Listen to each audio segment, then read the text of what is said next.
I've sold this house to my parents. Let's get a divorce. I don't need you anymore. Phil pointed at me, urging me to leave the house quickly. After that, he continued to throw insulting words at me.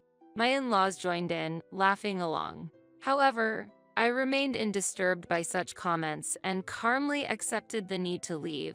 I had a plan.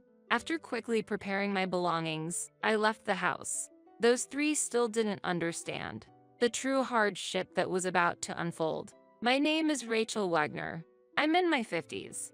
After many years of marriage, my children are already independent. Although I used to work as a regular office worker, I am now a teacher of handmade accessory making, a hobby of mine thanks to a friend's introduction. For me, getting this job was a stroke of luck. I enjoy my beloved craft, surrounded by kind and caring students.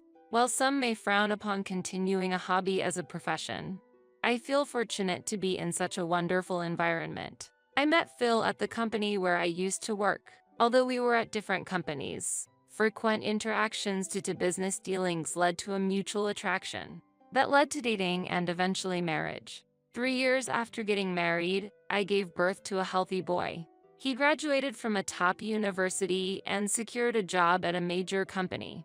He now lives with his very attractive wife. As a parent, I feel unparalleled joy. However, my daily life took a turn for the worse. Decades into our marriage, with our child out on his own, Phil's once gentle nature had vanished. "Hey, Rachel, isn't dinner ready yet?" Before I knew it, I was being treated like a convenient housekeeper, constantly ordered and directed.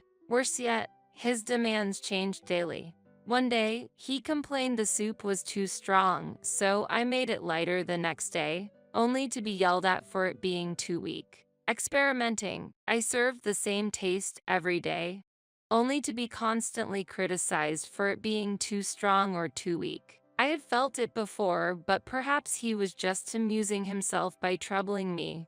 That thought was disappointing. How childish he seemed. No matter what I did, Phil would quickly become angry, frequently hurling disrespectful words at me. Living this way made me desperately want to leave, to escape from Phil at the earliest opportunity.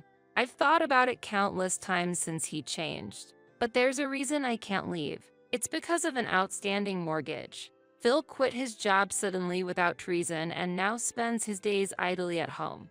Despite this, he never helps with the housework. When I return from work, I find a floor littered with empty alcohol cans and snack wrappers. As a result, we're getting by on my earnings. In truth, we had just recently rebuilt our house. I provided all the funds for it. I keep the household account book, monitoring our financial situation. I've been diligently saving up, gathering funds for the house construction. I can't just leave the house I worked so hard to build. If I leave, it becomes Phil's. On top of the mortgage, there's another important reason. This house is a place filled with my hopes and dreams. The exterior, interior, and facilities were all designed according to my wishes.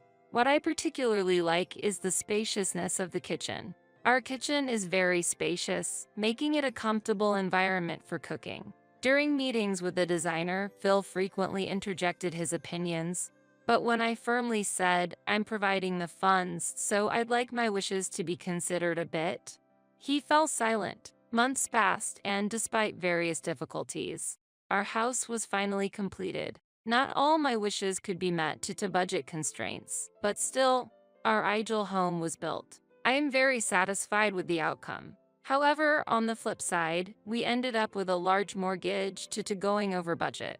Having a substantial mortgage in my 50s is tough, but thinking about my dream home gives me strength. Despite it being a new home, Phil seemed dissatisfied that his opinions weren't much reflected. He complained, "This facility is unnecessary. It's a waste of money." But he gradually stopped grumbling when I ignored him. Instead, he started to leave trash around and deliberately dirtied the room. Was it out of spite? When will this situation improve? These thoughts weigh on me as I go through my days. A few months after building the house, the doorbell rang unexpectedly. There were no visitors scheduled for today. Who could it be? As I started to move slowly towards the entrance, Phil suddenly stood up as if he realized something and hurried toward the door. There was a sense of anticipation in his behavior. After a while, cheerful and lively conversation could be heard from the entrance, growing louder over time. When the living room door opened slowly, unexpected visitors were there. What? Father and mother. Yes, there stood my somewhat difficult-to-handle father-in-law, Henry, and mother-in-law, Debbie. When we first met, they had thrown demeaning words at me. At our wedding, they even complained about trivial things. Their interference continued afterward, causing me much distress. Recently, our contact had decreased, and I thought we had found some peace. But then this visit happened. Even though I politely said hello, they passed by as if I was air, deliberately bumping into my shoulder. Look, isn't this house wonderful? I want you to see various things here. Phil eagerly spoke. What a nice house. How happy one must be living in such a lovely place. The kitchen is so spacious and functional, exclaimed my mother-in-law. Indeed, it's enviable. I can see why you two would be comfortable here, praised my father-in-law. Phil showed them around the house, explaining features that piqued their interest. When they returned to the living room, there was a satisfied smile on my in-laws' faces. However, in contrast to the cheerful atmosphere, Phil scolded me loudly. Hey, aren't the coffee and snacks ready yet? How can you make my parents wait? Rushed by his angry voice, I hurried to prepare the coffee and snacks. But since there was no prior notice of the visit, I had to serve whatever snacks I had on hand. This made them upset. What kind of joke is this when your husband's parents are visiting? Really?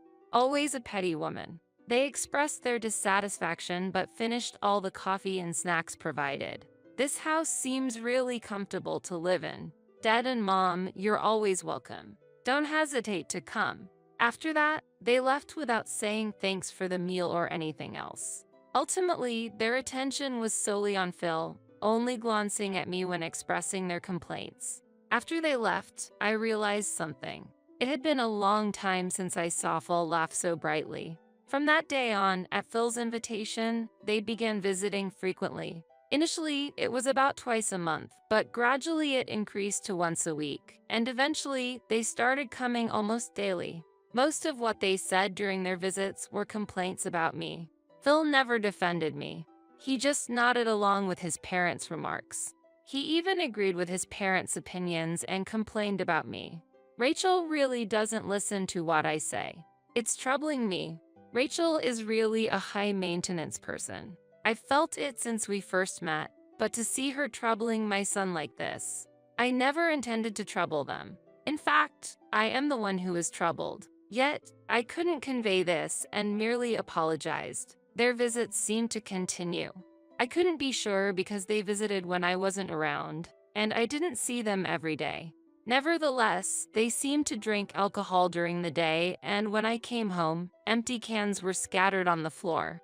The newly bought rug had stains from spilled drinks. Could you at least clean up the empty cans? The new house smells of alcohol, and there are stains on the floor, which is troublesome. Quiet. You should just keep earning money in silence. Just do as I say, okay? Understand? Really now. It seemed he didn't realize who was earning the money for the alcohol. Besides alcohol, Phil also spent money on gambling. Occasionally, I would find crumpled betting tickets next to the alcohol cans. When I realized Phil was gambling, I tried to advise him. We didn't have financial leeway in the first place. If he continued to waste money on gambling, our situation would only worsen. It's one thing if it were his income, but using the money I earned, I feel more sadness than anger. Weeks have passed since his parents began visiting frequently. They would still come when I was not home. How should I turn this situation around? Sometimes when I came home early from work, I would find them brazenly using my home's facilities. I let out a surprised "ah," and when they noticed me, they clicked their tongues. My presence seemed to be an annoyance to them. Yet, this is my place. There's no reason for me to be treated as an unwanted presence. How should I overcome this difficult situation? I was already at my limit taking care of Phil, let alone dealing with his parents. Finally, I decided to confront Phil and his parents and began to formulate a plan. A few weeks later, they unusually visited while I was home. "Hello. It's rare for you to come when I'm here," I said sarcastically, and they gave me a sharp look. "If we knew you were here, we would have changed our visiting time. You always look so unremarkable." It was clear that my presence made them uncomfortable. They brushed past me and entered the living room confidently. "There you are. We've been waiting." Phil greeted his parents with a smile and led them to the kitchen. They seemed to think of this place as their home. In the kitchen, Debbie happily operated the equipment. "This kitchen is nice. I can't wait to use it. The food Mom makes here will surely be exquisite." After tinkering with the appliances, they said, "Let's check the bathroom next," and proceeded there. Inspecting the facilities of our house, which they had visited frequently, felt strange. It was as if they were doing a final check. With a look of anticipation, they left the house. "What were you doing? That's none of your business. Keep your mouth shut." Even when I asked what he had been up to, Phil told me nothing. But it doesn't matter if he doesn't tell me. The reason is that I was fully aware of what Phil and his parents were planning. Phil tried to keep his plan from me, but his attempts were so comical that I couldn't help but smirk when he wasn't looking. 1 week later, when I returned from work, a large truck was parked in front of our house. It had "Moving Center" written on its side. When I made eye contact with Phil standing next to the truck, he completely ignored me and went inside the house with the movers. Uncertain whether it was the right time to enter, I stood outside and watched just as his parents arrived. "Oh, you're already here, Dad. Quick, let's go inside." After a brief glance at me, my in-laws, treating me as if I were invisible, entered the house without exchanging any words with me. Minutes passed, and the movers left. The three of them watched the truck leave with satisfaction. Once the truck was out of sight, they turned their attention to me. "Oh, Rachel, you're back? We didn't notice at all." "Really? When did you get back?" Pretending to be innocent, they approached me. "We need to talk. Please, come inside." As I stepped in, I noticed that most of the furniture had been replaced with items from Phil's parents' house. My beloved shelves and desk were gone, likely taken away by the movers. Sitting on the newly replaced sofa, the three of them stared at me with an eerie smile. "We have an important discussion to make. You have no right to oppose now, so just listen quietly." An important talk. When I questioned back, Phil, with a sneering tone, said, "I've sold this house to my parents. Let's get a divorce. I don't need you anymore."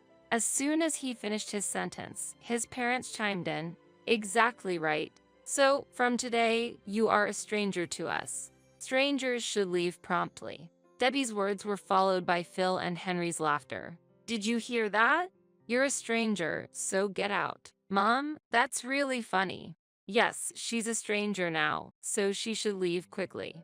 This house is no longer yours." While saying this, Phil handed me the already filled out divorce papers. However, I wasn't fazed at all. I had anticipated all of this. "Understood. Then let's proceed with the divorce. I'll sign the divorce papers now." I signed quickly, placed my wedding ring on the table, stood up, and declared, "I will move out now." My calm demeanor seemed to dumbfound the remaining three. There's a solid reason why I could remain so composed. I had installed surveillance cameras all around the house. When his parents started visiting frequently and kept talking about living here, I grew suspicious. Their increasing visits and specific timings raised my doubts, making me suspect a conspiracy with Phil, which led me to install the cameras. At first, I hesitated. Is it permissible to monitor one's family like this?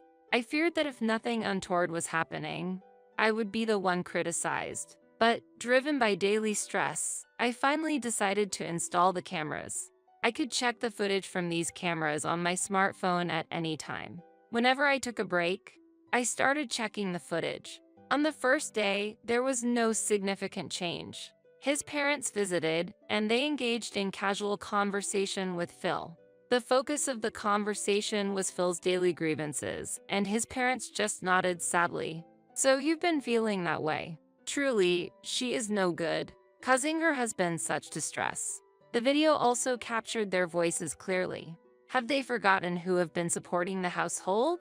Since installing the cameras, I've been pondering how they will manage their living after I'm gone. Days later, the screen showed Phil and his parents in an unusually cheerful mood. What had happened? Listening carefully, it sounded like Phil was discussing selling his house to his parents. When I first heard this, I thought it was a joke, but the discussions about selling the house continued the next day and the day after that. It became undeniable that Phil indeed intended to sell the house to his parents. His parents were enthusiastic about the plan, discussing various projects like buying new furniture and making the house barrier-free.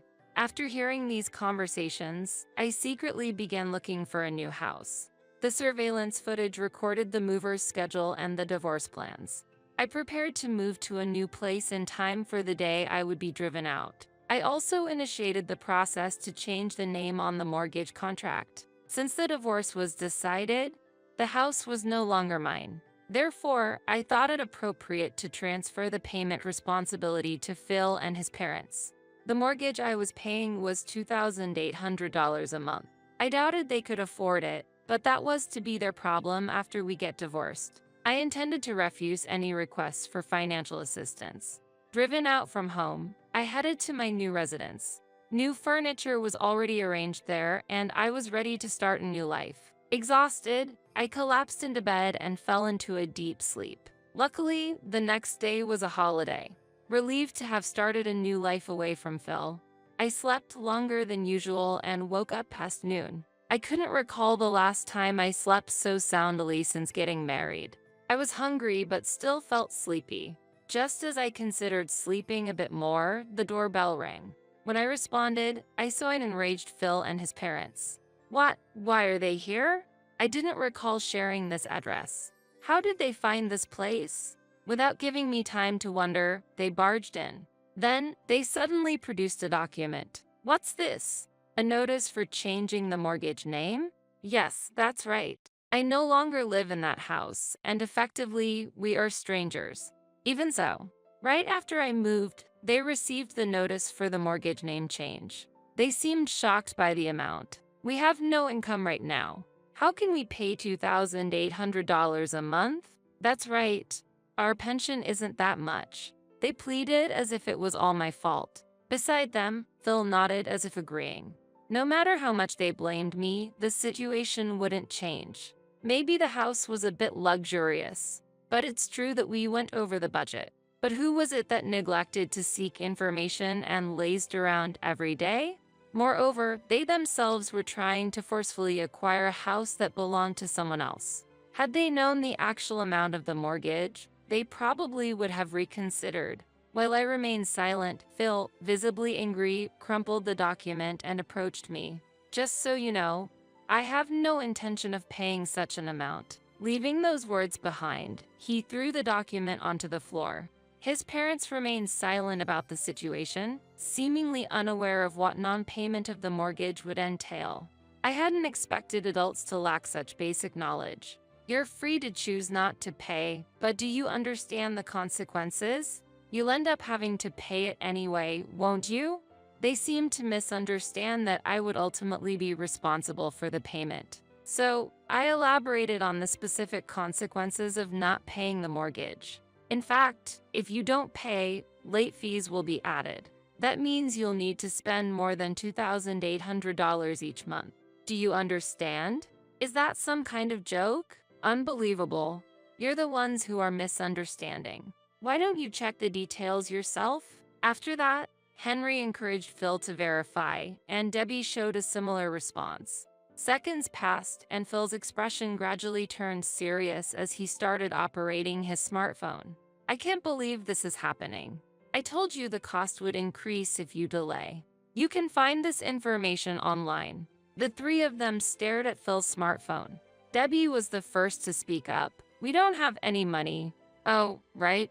What about savings? What's happening with the division of assets?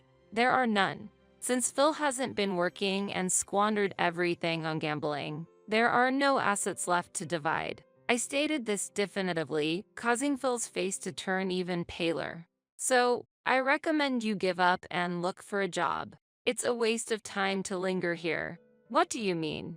We've been together for years. Don't you think you should help out a bit? Do you realize how much we've supported you? I had no memory of being supported. I couldn't recall any assistance from his parents.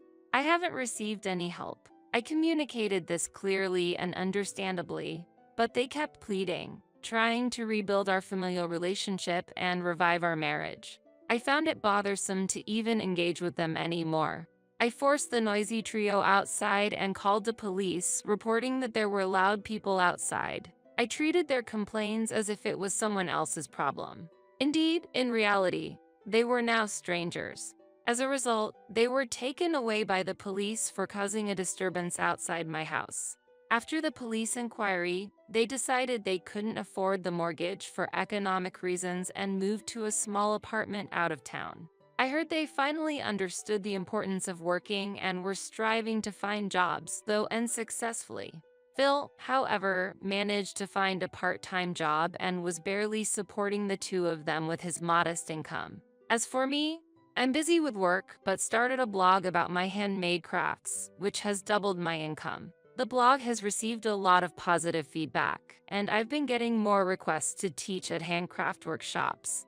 Now, I prioritize living an independent life over marriage. During this time, I found the household ledger from when I was living a frugal life. The memories. I felt a wave of nostalgia. Those challenging days are now a valuable experience. I vowed to seize happiness with my own hands and put the ledger away.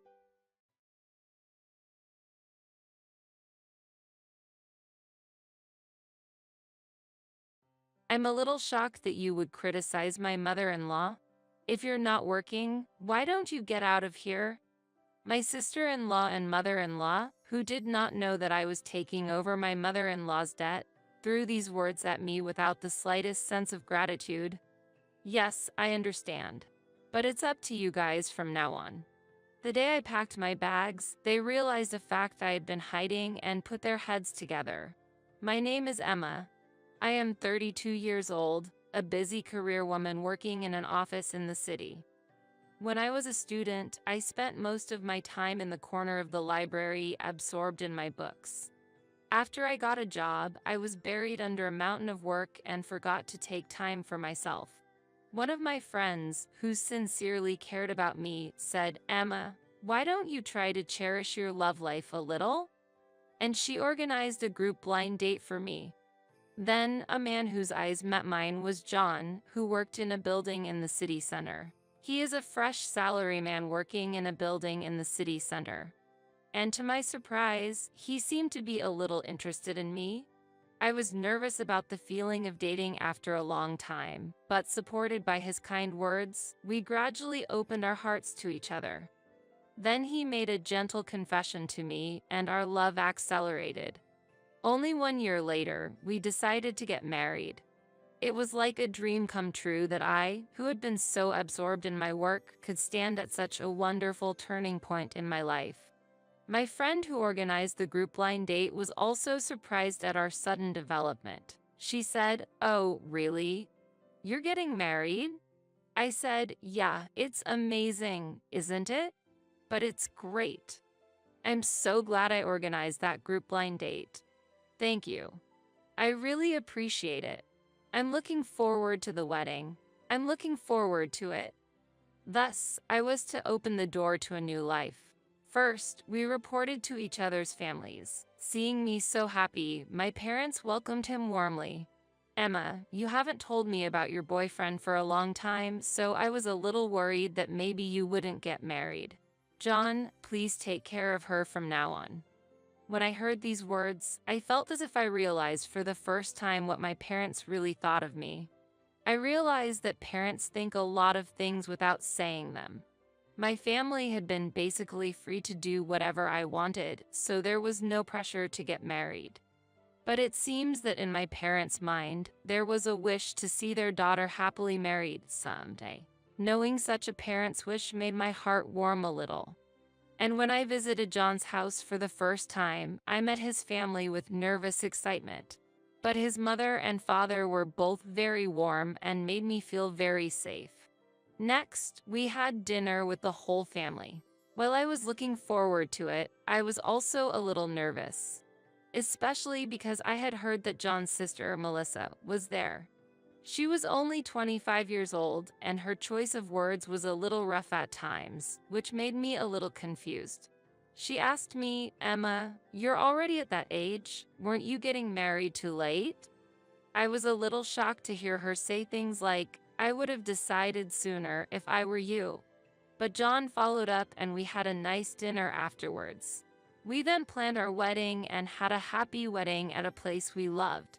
We had a lot of friends and family there, and the day was really great.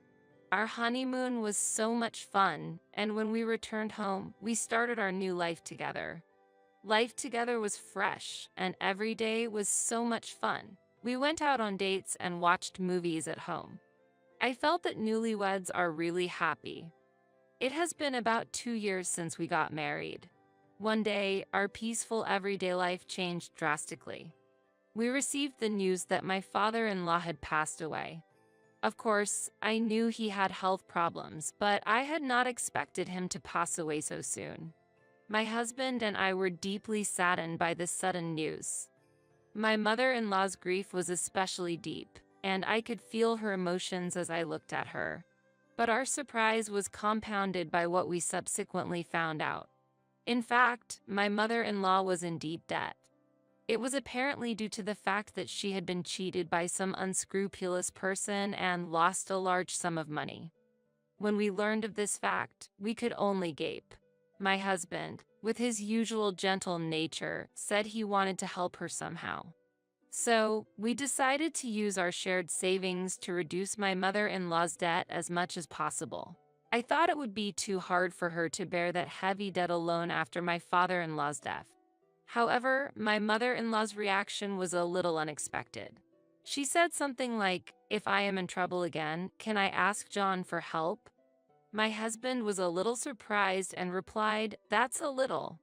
My mother-in-law said something positive, "But I'll find a way to get more money somehow." But my husband was worried. "I hope that's not gambling." We kept a watchful eye on my mother-in-law and were on the lookout for any trouble she might get herself into again. In the midst of all this, my husband was suddenly injured and had to be hospitalized. That event also became a big ordeal for my husband and me. Since every day was spent flitting back and forth from the hospital to take care of my husband, I never noticed any changes in my mother-in-law's daily routine. Then one day, after my husband was discharged from the hospital, I decided to pay a little visit to his parents' home. During our first reunion in a long time, I could sense that something had changed in the atmosphere. "Mom, long time no see." My husband greeted her with a smile, and my mother-in-law said, "John, you are getting better. Can you run again?" She smiled at him and said. While smiling at this exchange, my husband began to flip through my mother-in-law's bank book. To his surprise, the money in his mother-in-law's bank book, which we had accumulated after her previous debts had been repaid, was almost completely gone. "What's wrong with this bank book, Mother?" my husband exclaimed in surprise, to which his mother-in-law replied with a slightly embarrassed smile, "You know, I had tea with friends and found a nice little bag. And then I found myself in this mess." She laughed bitterly. With that one word, my husband and I froze in complete surprise. It was as if we had saved money for our mother-in-law's future, and she had spent it happily without a care in the world. My husband couldn't help but say, "Mom, you shouldn't spend it like this.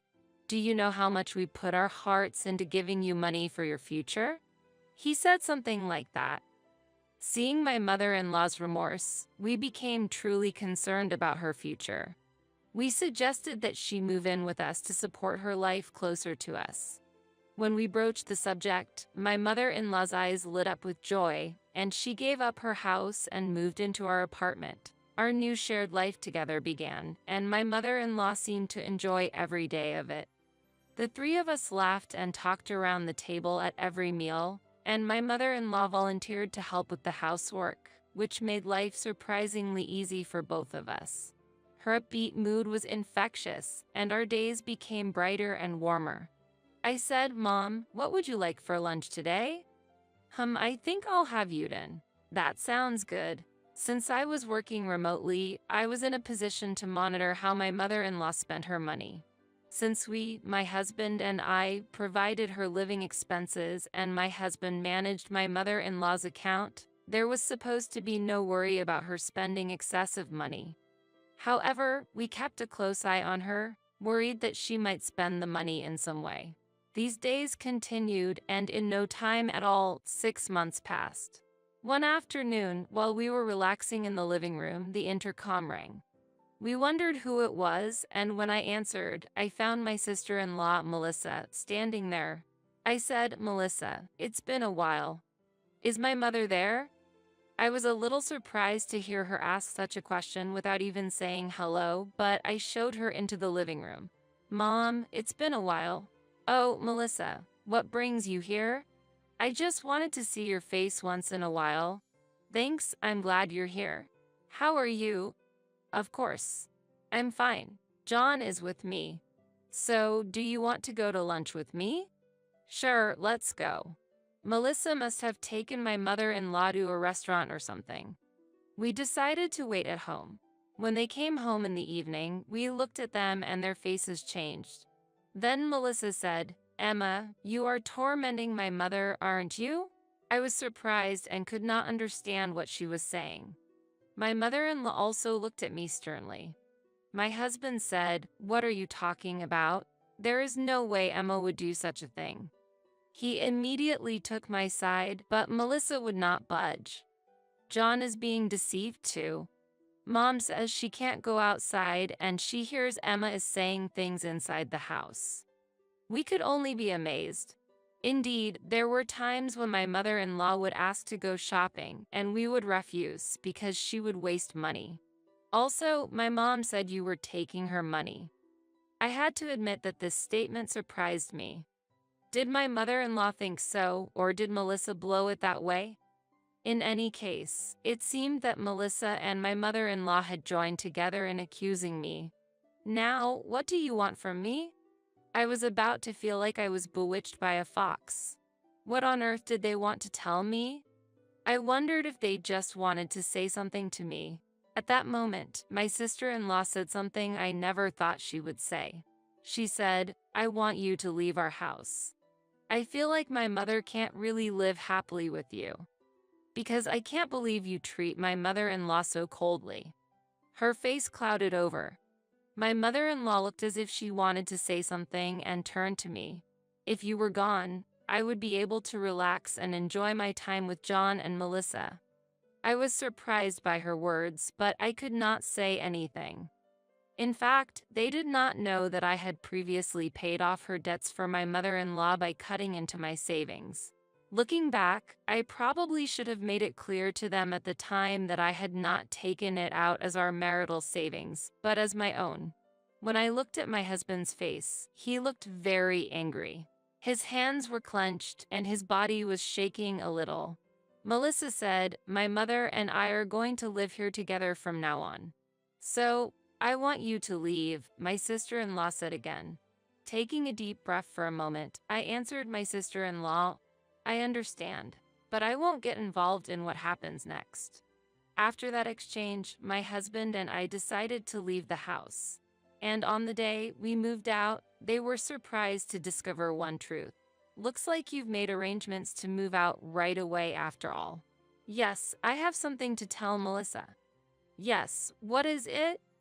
My husband chuckled and said, "Actually, I'm getting older and I was thinking that I should put the house in Melissa's name." My sister-in-law's eyes sparkled and she said, "Really? It's going to be my house?" she said excitedly. My husband quietly produced the documents for the change of name and said, "As long as you sign here, that's all right." My sister-in-law happily said, "I can't believe I have my own apartment," and signed it. My husband and I looked at each other stealthily and exchanged smiles at the success of our plan. "Well, it's time to start getting ready to leave." "What, John? Are you really leaving?" "Yes, I've decided to leave too." "Oh, even John is leaving? Do you really have to leave with Emma?" "If I'm not with Emma, I don't feel comfortable either." It's normal for married couples to be together. I knew you would say that, but then what are we going to do about future house expenses and stuff? That's something you'll have to devise and pay for on your own. Wait a minute. I quit my job because I believed you would support me, okay? My husband and I could not hide our surprise at my sister-in-law's sudden statement. If you keep this up, you're going to get me and our mother into a lot of trouble. That's fine if you can devise a way to live on your own. You have our mother's pension, and if you save a little, you can manage. Yes, and if you add my pension to that, we can manage. Since you're going to live here, we need to be creative about it. My sister-in-law looked a little satisfied with my mother-in-law's kind words. Indeed. It's my new home. If I save a little money, I should be able to get by. However, my husband and I laughed inwardly at my sister-in-law saying such a thing, not knowing that the property was a rental. About that time, the movers arrived. We welcomed them and began to move more and more stuff out. My sister-in-law and mother-in-law rolled their eyes at the sight. What are you doing? Getting ready to move out. Are you taking everything? Of course. We bought all this stuff.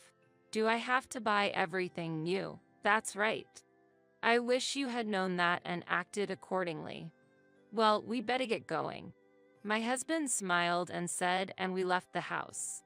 My mother-in-law and sister-in-law froze in amazement for a while. After a while, my sister-in-law called my husband's cell phone. She said, "Hey, John, what's with the rent bill all of a sudden?" I was a little mistaken. Could it be that I am not the owner of this house? Who told you about that? Well, I'm actually renting this house. The document you signed at that time, which was the rental agreement. So, it's only natural that you should be charged for the rent. Seriously, I didn't know that at all. It's where you live, so you have to pay the rent. But my salary is not that much compared to you. You may laugh, but Emma actually makes more money than I do. Oh, no. It's true. She is working hard at a remote company that pays pretty well. That's why we were able to live so comfortably in that apartment. My sister-in-law was so surprised that she was speechless for a while. Next, I heard my mother-in-law's worried voice. "We're so sorry," she said. "I'm really sorry. Could you please reconsider and come back?" My husband responded gently but firmly. "Thank you, Mother. But it's hard for me to go back because of your attitude toward Emma. She is the most important to me. Please take care of the rest. You will take care of it." After that exchange, I heard various rumors. My sister-in-law and mother-in-law had apparently been forced to look for an apartment after getting tripped up on rent payments.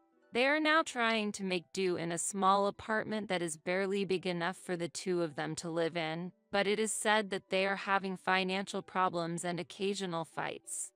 They are also concerned about the neighbors' eyes on them. John and I have started a new life in our new house. Every day is fun and full of happiness.